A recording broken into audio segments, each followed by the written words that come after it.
აფხაზეთის ომის დროს კამანზე ფართომასშტაბიანი შეტევიდან 31 წელი გავიდა. 1992 წლის აგვისტოში ომის დაწყებისთანავე კამანელებმა შექმნეს მცირერიცხოვანი საბრძოლო ჯგუფი. იმ პერიოდისთვის 23 ბრიგადა არ არსებობდა და კამანის მებრძოლთა ჯგუფი ტანკსაწინააღმდეგო ბატალიონის მზვერავთა ასეულში ირიცხებოდა. შემდგომ კი 23 ბრიგადის მერვე ბატალიონის მესამე ასეულად ჩამოყალიბდა. 1993 წლის 5 ივლისს ფართომასშტაბიანი შემოტევა კამანელებისთვის მოულოდნელი არ ყოფილა. ისინი 4 საგუშაგოზე გამაგდნენ და ტრის იერიშებს ღირსეულად იგერიებდნენ. საბოლოოდ არათანაბარი ბრძოლა კამანის აღებით დასრულდა. განვითარებულმა მოვლენებმა უამრავი ადამიანის სიცოცხლე იმსხვერპლა. მათ შორის იყვნენ წმინდა იოანე ოქროპირის სახელობის ტაძრის მოწყwari მამა ანდრია და ამავე ტაძრის ქომაგი და აღმდგენი აფხაზი იურიანოა. ამ დღესთან დაკავშირებით აფხაზეთის მთავრობისა და აფხაზეთის მეომართა კავშირის წევრები, ომის ვეტერანები, ილორის წმინდა გიორგის სახელობის ტაძრის მეტოქიონში შეიკრიბნენ და საქართველოს ტერიტორიული მთლიანობისთვის დაღუპულ გმირთა მოსახსენიებელ პანაშვიდს დაესწრნენ. 5 ივლისი საქართველოს ისტორიისთვის არის ერთ-ერთი მძიმე დღე.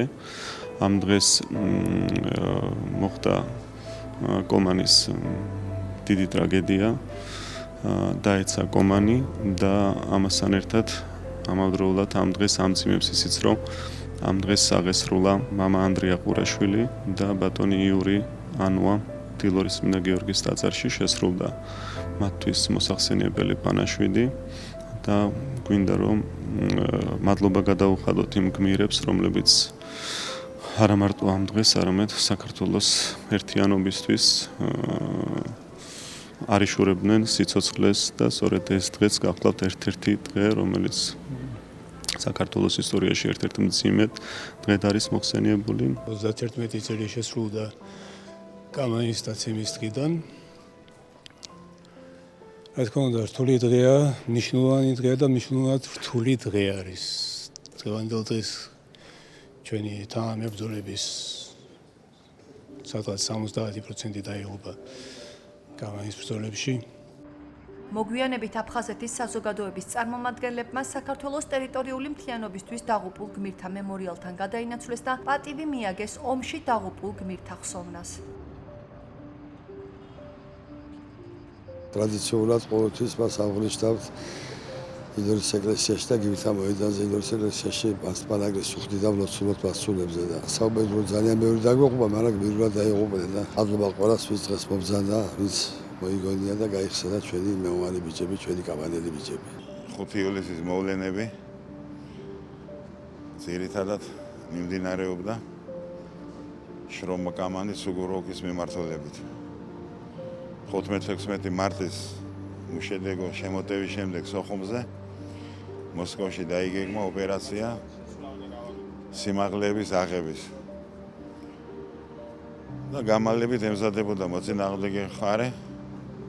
ჩვენ შეძლებით და გვარად ვამაგრებდით პოზიციებს და მიახლოებით ვიცოდით როდისკენ იქნებოდა ეს შემოტევა.